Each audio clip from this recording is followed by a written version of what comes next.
여러분, 다시 말하지만 신앙과 예배 행위를 너무 거룩한 것으로 생각하지 마세요. 우리는 삶에서 예배해요. 우리 삶이 예배예요. 아내와의 대화가 예배고 예배는 주님 안에서 생활하는 거예요.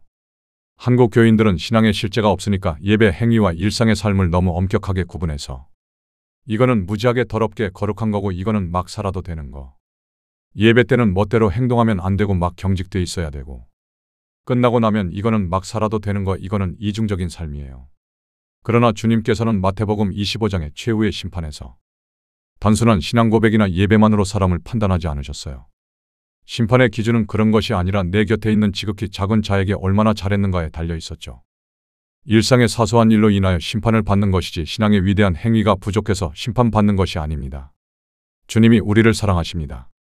어떤 사람이 아무리 훌륭하고 지식도 많고 가진 것도 많고 잘난 사람이라 하더라도 우리를 싫어하고 무례하게 대한다면 좋은 친구와 좋은 관계를 맺을 수가 없겠죠.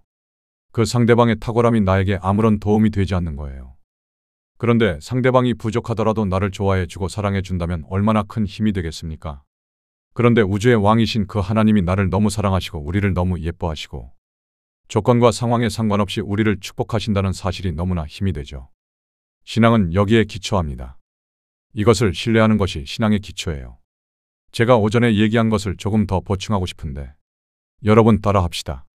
명령하는 기도, 시인하는 기도, 그리고 간구기도. 구약에는 명령 기도라는 개념이 없습니다. 선지자라든가 사역자를 통해서 부분적으로 있을 수는 있어요. 사무엘의 말이 땅에 한 번도 떨어지지 않았다고 그랬죠. 그런데 신약에서는 기본적으로 명령하는 기도가 가능합니다. 예수님께서 우리에게 그 권세를 주셨기 때문이에요. 하늘과 땅의 모든 권세를 내게 주셨다. 그리고 복음을 전파하라고 하셨거든요. 근데 그 얘기를 왜 하셨겠어요? 하늘과 땅의 모든 권세를 내게 줬다. 그러면 이 권세를 우리가 사용할 수 있다는 거예요. 마치 신하에게 암행어사 마패를 쥐어주듯이 하나님께서 그 권세를 우리에게 위탁하셨어요. 사람들이 뭐 사도 이런 거 되게 좋아하는데 여러분, 우리 모두가 사도보다 하나도 못하지 않습니다. 예수님은 처음에 12사도와 제자들에게 예수의 이름으로 능력을 사용할 수 있는 권세를 주셨어요. 그래서 그들은 예수님의 이름으로 병든 사람을 고치고 귀신을 쫓아낼 수 있었죠. 그때는 그 권능이 일시적으로 제한된 사람들에게만 주어진 거예요. 그런데 오순절 이후 성령이 임하신 뒤에는 예수를 믿는 모든 사람에게 그 이름의 권세와 능력이 주어졌어요. 사람들은 성경 속 인물이나 사건을 특별하게 생각하고 자신과는 동떨어진 일로 여기는 경향이 있어요. 그래서 많은 이들이 스스로를 2등 신자처럼 느끼고 항상 주의 종을 쫓아다니며 안수기도 받고 나는 좀 열등한 신자라는 그런 관념을 많이 갖고 있어요. 예를 들어 베드로에게 특별히 천국의 열쇠를 주셨다고 생각하는 사람도 많아요. 베드로 천국 열쇠 없어요. 개털이에요, 베드로. 베드로가 주는 그리스도시요라고 고백했을 때 예수님이 너는 복이 있도다. 내가 천국 열쇠를 내게 주겠다라고 하셨습니다.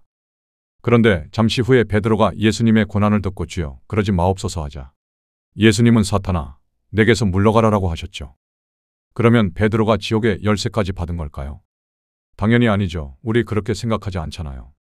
주는 그리스도시요라고 신앙을 고백했을 때 이것이 신앙을 시작하는 열쇠라는 거예요. 천국 열쇠. 번호키 같은 물리적인 개념이 아니고 주님께 나아가는 길을 여는 신앙 고백 자체를 의미합니다. 베드로가 잘난 것이 아니에요. 아브라함이 잘난 게 아니고 다윗이 잘난 것이 아니에요. 그들은 하나의 어떤 원리들을 설명한 것뿐이에요. 의인화시킨 것뿐이에요. 그래서 우리가 2등 신자라는 그런 개념이 없애야 돼요.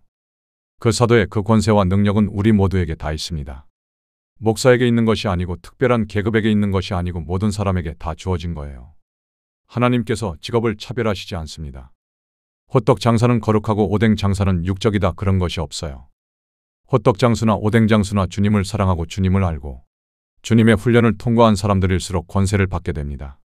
그런데 기본 권세는 신약에서 모두에게 주어지는 거예요. 너희가 누구 죄를 사하면 사해질 것이고 그렇지 않으면 그대로 있을 것이다. 이것은 사도들에게만 해당하는 말씀이 아니라 우리 모두에게 주신 거예요. 우리가 누구를 용서하면 그 사람도 용서받게 되는 겁니다. 그렇지 않게 되면 그것이 해결되지 않습니다. 기본 권세가 우리들에게 주어졌어요. 하늘 문을 열고 닫는 권세가 별게 아니에요. 우리가 복음을 전했어요. 주님을 영접했어요. 거듭나게 됐어요. 이게 뭐냐면 바로 하늘을 여는 거예요. 이게 뭐 특별한 건가요? 하나님께서 천둥과 번개를 통해서 역사하지 않고 기적을 통해서 역사하지 않고 우리를 통해서 미련한 자의 입을 통해서 또 우리 부족한 자의 입을 통해서 하늘을 열고 하나님을 영접하게 관리를 맡겨요. 이건 놀라운 일이죠. 그래서 신약에서는 기본적으로 예수 그리스도의 구속사를 통해서 모든 저주가 끝났기 때문에 이걸 사용할 수 있는 권세가 있어요. 요즘 대적 기도라는 말이 굉장히 보편적이더라고요. 엄밀히 말하면 원래 대적 기도라는 게 말이 안 되는 내용이에요. 대적이 무슨 기도입니까? 기도가 아니고 엄밀히 말하면 명령하는 선언이에요. 기도는 하나님께 드리는 것이고 그냥 부르기 편해서 대적 기도라고 지은 건데 하여튼 넓은 차원에서 보게 되면 그것도 기도라고 할 수 있을지도 몰라요. 하여튼 그 명령하는 기도는 기도라기보다는 선언이죠. 시인이죠. 이 명령하고 시인하고 선언하는 것 가운데 대적하는 것이 포함되는 겁니다. 악한 영은 대적해서 결박할 수 있고 또 질병에 대해서도 모든 약한 것을 명령할 수 있습니다. 약한 것은 강해져라. 묶인 것은 풀어져라. 이것을 명령할 수 있어요. 구약에서는 되지 않습니다. 그러나 신약에서는 주님께서 그것을 위탁하셨기 때문에 기본 권세예요. 왜냐하면 우리가 잘나고 특별해서 권세를 받은 것이 아니라 하나님께서는 원래 악을 싫어하십니다. 약한 것을 싫어하십니다. 고통당하는 것을 싫어하세요. 하나님께서 가난을 기뻐하시고 질병을 기뻐하시는 것은 절대 아닙니다. 여러분, 천국에 질병이 있을까요? 질병은 온전하지 않은 것이죠. 죄와 사망이 있어요. 죄 가운데 곧바로 사망이 없고 죄와 사망의 중간쯤에 있는 것이 질병입니다. 그래서 이것은 어쩔 수 없이 허용한 것이지 주님께서 기뻐하신 것이 아닙니다. 그래서 아프고 온전하지 않은 것 그리고 고통당하는 것. 고통이라는 것은 우리가 본질에 있지 않다는 것을 보여주는 거예요. 우리가 주님 안에 있지 않기 때문에 온전함이 깨어지고 고통이 스며드는 거예요. 주님이 가난을 기뻐하지 않으십니다. 아이가 먹을 것을 먹어야 되는데 먹을 것을 줄 힘이 없어요. 그래서 아이가 굶어가요. 이것을 주님이 기뻐하지 않으십니다. 그런데 왜 가난이나 질병을 해결하는 것이 우선적인 목표가 되면 안 될까요? 우리 삶의 본질은 주님과의 관계 회복에 있으며 삶의 문제와 연약함은 그 안에서 자연스럽게 해결되는 거예요. 그래서 그 자체가 중심이자 목표가 돼서는 바람직하지 않다는 겁니다. 그래서 영적으로 성장하지 못하고 주님과의 관계성, 주님을 사랑하는 것, 이 근원을 알지 못한 채 사람들이 단지 문제 해결이나 치유에만 너무 빠지지 않도록 제어와 균형이 꼭 필요합니다. 근원적으로 주님은 고통을 기뻐하지 않으십니다. 학대와 슬픔을 기뻐하지 않으십니다. 신약에는 우리가 주님의 사람이 되고 천국의 시민이 되도록 천국의 열쇠를 받았어요. 내가 신앙을 고백할 수 있다면, 내가 주님을 왕이라고 고백할 수 있다면, 예수의 보혈로 내 죄가 사함받았다고 고백할 수 있다면 우리에게 권세가 있어요. 그리고 저주 가운데 묶여있을 필요가 없어요. 내가 스스로 대가를 지불하고 많은 고통을 지불함으로 여길 통과한다. 그럴 필요가 없어요. 그래서 이것은 더 이상 사죄의 기도가 아니고 이것은 간구 기도가 아닙니다. 주님, 제발 저를 구해 주세요. 제발 낫게 해주세요. 이런 것들은 구약적 기도입니다. 신약은 기본적으로 기본적인 영역에서 우리가 선포하고 명령할 수 있어요. 그래서 이 선포하고 대적하고 명령할 때 아무리 귀신을 쫓아도 해결이 안 된다. 아무리 시인하고 명령해도 안 된다. 그렇게 아무리 외쳐도 안 된다면 거기에는 뭔가 문제가 있는 거예요. 기도가 막힐 때에는 주님, 무엇이 막혀 있습니까? 내가 주님께 드리지 않은 것이 무엇입니까? 이렇게 묻는 기도를 하면 돼요. 제가 한 가지 예를 들어볼게요. 치유사역의 영역에서 맥너트 신부라는 분이 있어요. 가톨릭이 아니라 성공의 신부입니다. 치유사역에 대해 깊은 통찰이 담긴 글들을 많이 쓰셨고 실제로 그 사역을 이끌었던 분이에요. 이분이 바로 적시는 기도라는 개념을 처음으로 가르친 사람입니다. 적시는 기도라는 게 뭐냐면요. 스펀지가 물을 천천히 빨아들이듯이 시간이 갈수록 기도가 깊이 스며들어 사람을 적신다는 개념이에요. 그래서 이분은 기본적으로 이런 확신을 많이 가르칩니다. 모든 질병과 고통은 주님이 기뻐하시지 않기 때문에 결국 낫게 되어 있다. 다만 충분히 기도하는 사람과 시간이 필요하다. 그래서 예를 들어서 어떤 질병이 10 정도의 강도라면 1시간 기도해서 10분의 1이 나았다면 10시간 기도하면 완전히 나을 거라는 이런 식이에요.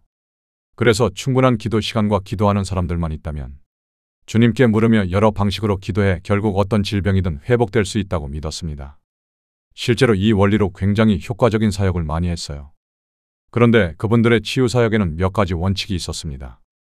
예를 들어서 10명 정도의 치유팀이 한 환자를 위해 기도할 때 30분 기도하면 30분 쉰다, 이렇게 휴식 시간과 기도 시간이 있었어요. 그래서 열심히 기도하다가도 중간에 커피 타임을 갖고 차 마시면서 대화하다가 다시 또 기도하고, 귀신이 막 발작해도 귀신아, 우리 커피 한잔 할 테니까 잠깐 들어가 있어, 이렇게 농담처럼 말하면서 그런 식으로 사역을 해요. 이들의 핵심 논리는 이거예요. 하나님의 뜻은 회복이다. 그 회복을 이루기 위해서는 충분한 시간과 기도의 도구가 필요하다. 즉, 충분히 기도로 적셔지기만 하면 회복은 반드시 일어난다는 거죠. 이런 신념으로 그들은 실제로 많은 치유사역에서 놀라운 결과들을 경험했습니다. 어느 날 그의 치유팀이 한 형제를 위해 정말 열심히 기도했습니다. 1시간 동안 계속 기도하니까 병이 점점 나아지기 시작했어요. 그런데 어느 순간 회복이 멈췄습니다. 그 다음부터는 아무런 기름 부음도 흐르지 않고 환자도 아무런 자유함이 없었어요. 그때는 기도를 잠시 멈추고 이제 물어보는 기도를 하는 겁니다. 주님, 지금 뭔가 기도를 방해하고 있는데 그것이 무엇입니까? 기도가 흐르지 않고 사역이 멈춰 있는데 그 이유가 무엇입니까? 그렇게 함께 주님께 묻는 가운데 한 사람의 마음에 이런 생각이 떠올랐어요. 여동생에게 문제가 있다. 그래서 물었습니다. 자매님, 혹시 오빠의 치유와 관련해서 마음속에 걸리는 게 있나요? 그랬더니 자매가 그런 얘기를 해요. 일종의 쓸데없는 헌신 고백이에요. 주님, 오빠가 아파도 좋으니까 제발 그냥 구원해 주세요. 뭐 이런 스타일의 기도 있잖아요. 주님, 제가 죽어도 좋으니까 제발 이 사람만이라도 낫게 해주세요. 그러니까 무슨 이방신에게 제물을 바치는 것처럼 자기 딴에는 가장 사랑하는 것을 바친다고. 마치 입다가 자기의 딸을 제물로 바쳤던 것처럼요.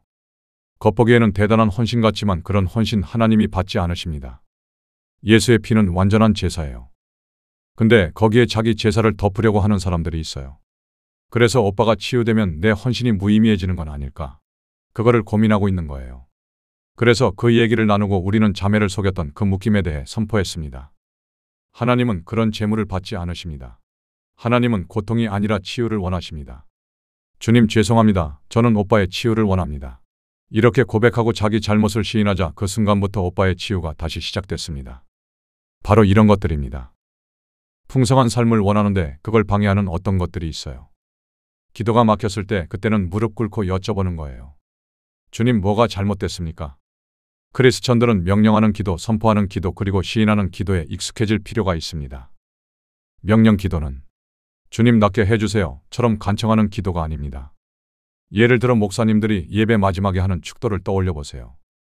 주 예수 그리스도의 은혜와 아버지 하나님의 극진하신 사랑과, 이렇게 목소리 깔면서 그날의 메시지하고 막 언어의 마술사처럼 조합해가지고 당달아당당하고 끝나거든요. 복이 있을지어다, 은혜가 임할지어다, 또는 죽어나옵나이다, 이렇게 하는 사람도 있고, 사실 이것이 뭐냐면 바로 명령하는 기도의 한 형태입니다. 우리는 그런 형식적인 경우를 제외하고는 명령하는 기도를 거의 사용하지 않습니다. 하지만 사실 우리는 이런 명령 기도를 더 자주, 더 적극적으로 사용할 필요가 있습니다.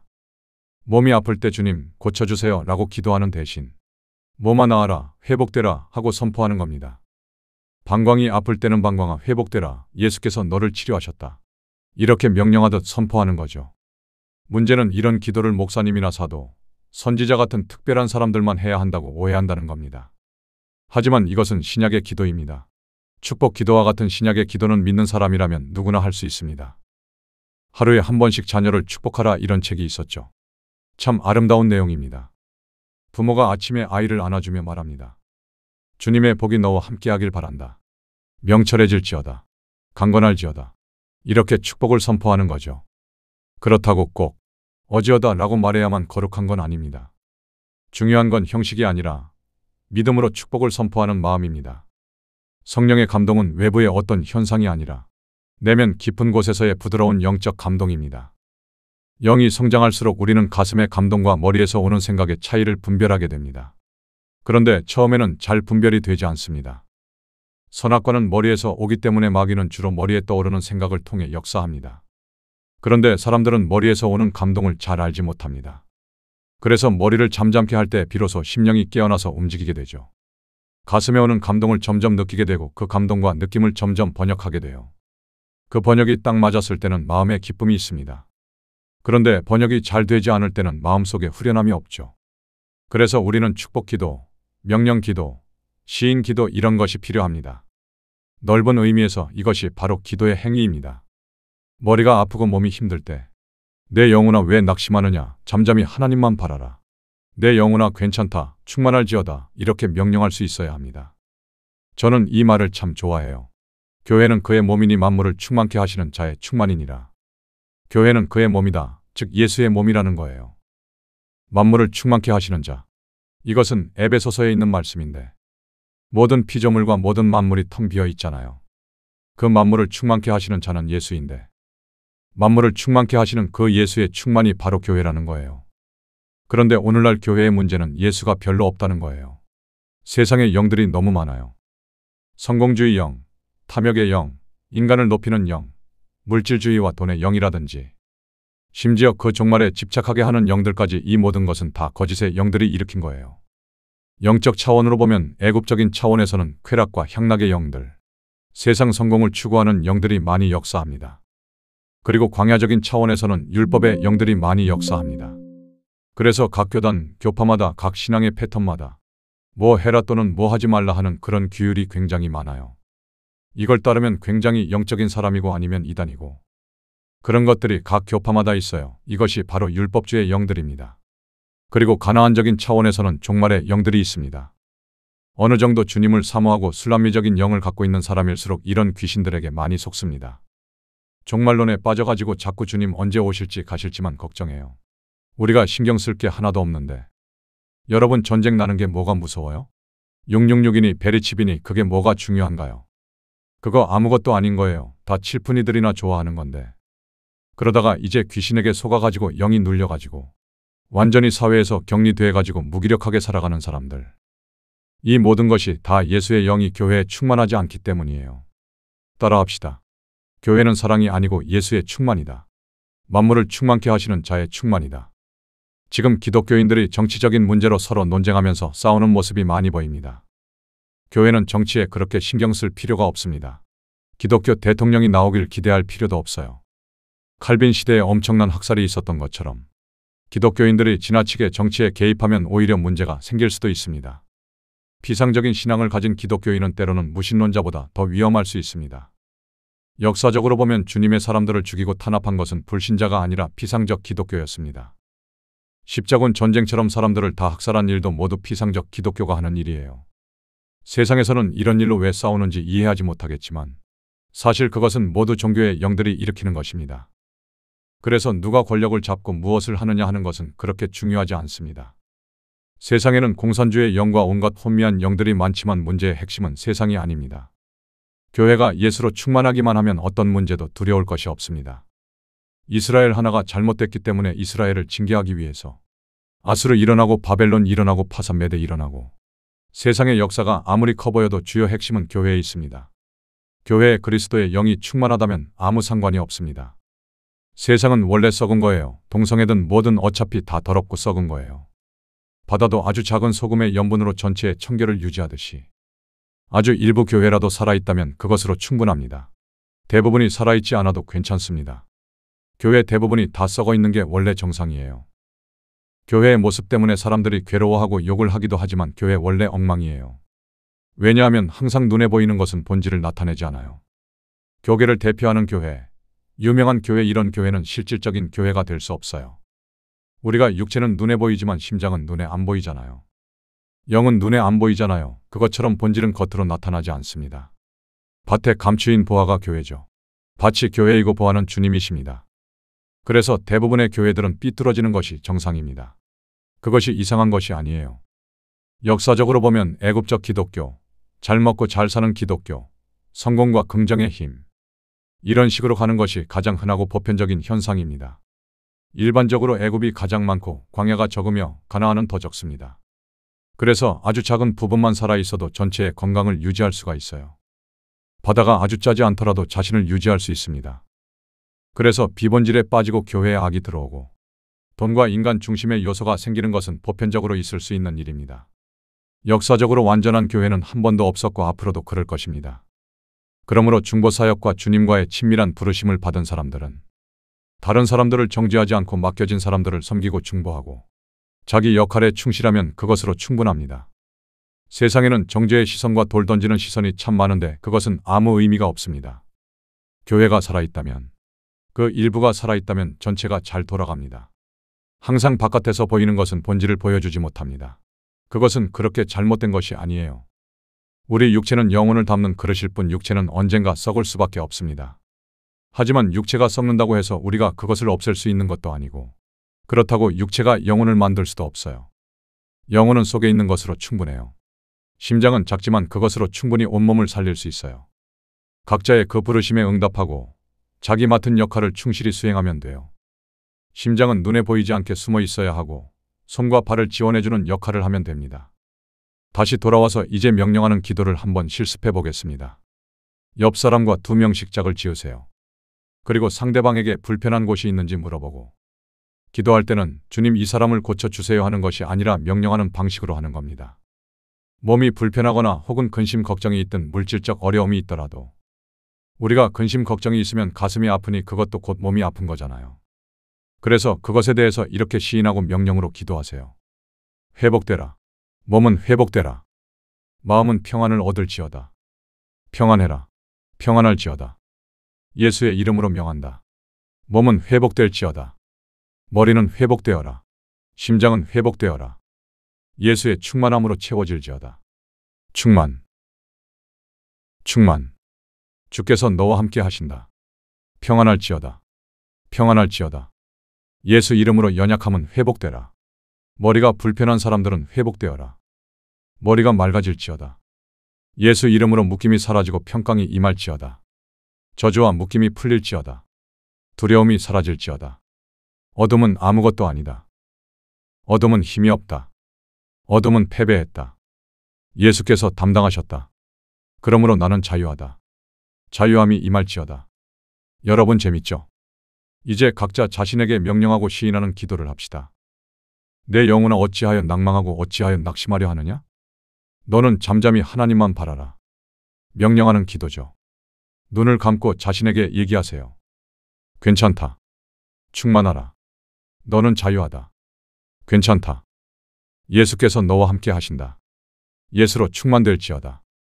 평안할지어다. 머리도 회복되어라. 몸도 회복되어라. 불편한 부분이 있으면 그 부분을 집중하면서 평온할지어다. 예수께서 너를 만지신다. 주께서 너를 사로잡으신다. 주께서 너를 터치하신다. 평온할지어다. 몸은 회복되라. 아픈 것은 회복되라. 괜찮다. 걱정하지 마라. 염려하지 마라. 주께서 승리하셨다. 십자가에서 모든 죄를 담당하셨다.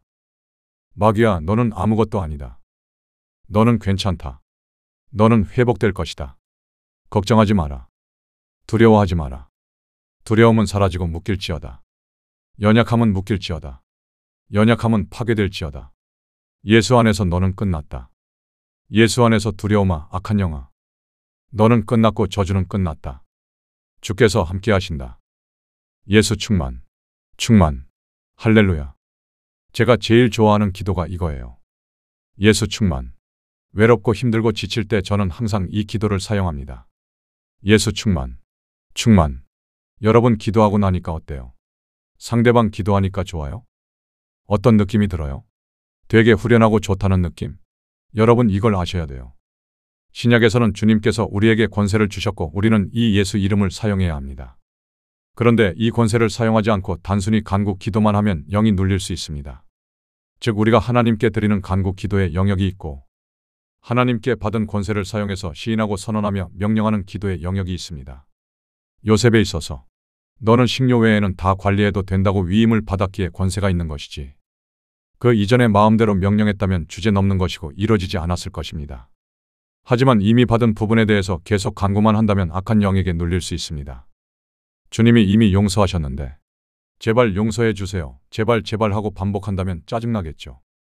이미 주님이 이거 너 줄게 너 가져 하고 권세를 주셨는데 계속 와서 또 달라고 하면 어떻게 될까요? 그래서 이처럼 시인하고 명령하는 기도와 간구하는 기도. 이 두 가지가 균형을 이뤄야 해요. 그런데 헌신된 분들은 대체로 뻔뻔함이 부족해서 자기가 원하는 것을 제대로 요구를 못해요. 예를 들어서 뭐 먹고 싶냐고 물어보면 아무거나요. 주님 저 시집 가고 싶어요. 미치겠어요. 이렇게 속마음을 표현하면 되는데 그거를 못한다고요. 그거를. 그래서 우리는 어떤 부분에서 명령해야 하는지 시인해야 하는지 언제 주님께 엎드려 구해야 하는지를 분별할 줄 알아야 합니다. 그런데 계속해서 시인하고 사죄 기도하며 죄송합니다 하는데 기쁨이 아니라 가슴이 점점 눌리는 느낌이 들 때가 있습니다. 이때는 사죄해서는 안 돼요. 잠깐 기도를 멈추고 귀신아 너 지금 깔짝거리는 거 아니냐? 그러면 오싹하면서 뭔가 느껴지죠. 그럴 때 귀신을 대적하면서 좁히면 돼요. 일반적으로 요즘 성도들이 이 기도를 많이 사용할 줄 모릅니다. 그래서 우리는 스스로 구원하지 못하고 또 스스로 회복시키지 못하고 이렇게 계속 피동적인 상태에 머물러 있어요. 여기서 벗어나야 됩니다. 그런데 계속 시인하고 고백해도 자유롭지 않을 때, 그것은 우리 권세의 영역에서 벗어난 것이기 때문에 무릎 꿇고 주님께 물어야 합니다. 주님, 저희에게 요구하는 것이 무엇입니까? 무엇이 막혔습니까? 명령하고 대적해야 하는지 회개해야 하는지 더 기도할수록 더 분별이 분명해질 겁니다.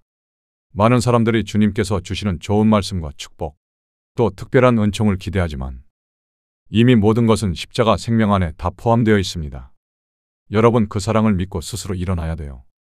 그래서 내 영을, 내 몸을, 내 스스로 믿음을 사용해서 괜찮다, 강건하라, 충만하라. 그것이 하나님의 뜻이 이루어져가는 과정이에요. 하늘에서는 이미 충만하게 이루어졌지만 이 땅에 주님을 사랑하는 이들에게도 그 풍성함과 은총과 기쁨이 임해야 합니다. 주님, 말씀해 주세요. 간구하면서 주님의 응답을 기다리는 것이 아니라 내 영혼아, 충만하라. 예수의 충만한 영광의 역사가 내게 임한다. 주님이 너를 붙잡으신다. 주께서 너와 함께 하신다. 그것을 자꾸 심장에게 들려주고 머리에게 들려주고 온몸에게 들려줘야 돼요. 다리는 회복되라. 머리는 회복되라. 주께서 함께 하신다. 이것이 바로 말씀을 먹이는 거예요. 말씀을 먹일 때 그 영혼이 점점 충만해져요. 자신감이 없고 주눅든 사람들은 누군가 나한테 힘을 주기를 기대하고 있어요. 그렇게 하지 말고 스스로 자기가 영혼의 아버지가 되어서 주께서 너를 사랑하신다. 너를 통해서 아름답고 놀라운 일들을 성취하실 것이다. 주님의 이름으로 능치 못하심이 없으시다. 그분을 신뢰하라. 괜찮아. 낙심하지 마라. 예수로 충만으로 채워질지어다. 충만. 충만. 너는 이길 수 있다. 풍성함을 성취할 수 있다. 이것을 자꾸 심어줘야 돼요. 그럴수록 점점 몸과 마음이 회복돼요. 이것이 말씀을 시인하고 말씀으로 사는 삶이에요. 그런데 아무리 말씀을 들려줘도 이건 아니야, 더 이상 마음에 들어오지 않을 때가 있습니다. 그럴 때는 마음 어딘가에 남은 죄책감이나 어떤 눌림이나 그것이 뭔지를 찾아야 돼요. 그걸 발견하고 제거하면 다시 주님의 말씀이 깊이 스며들기 시작합니다. 그때 비로소 전에는 할 수 없었던 사랑을 하게 되고 평화를 알게 되고 기쁨을 알게 되고 용서를 알게 되고 그리움을 알게 되고 놀라운 통찰력들이 일어나고 새로운 음성들이 계속 일어나게 됩니다. 예수로 사시는 저와 여러분 되시길 바랍니다. 아멘.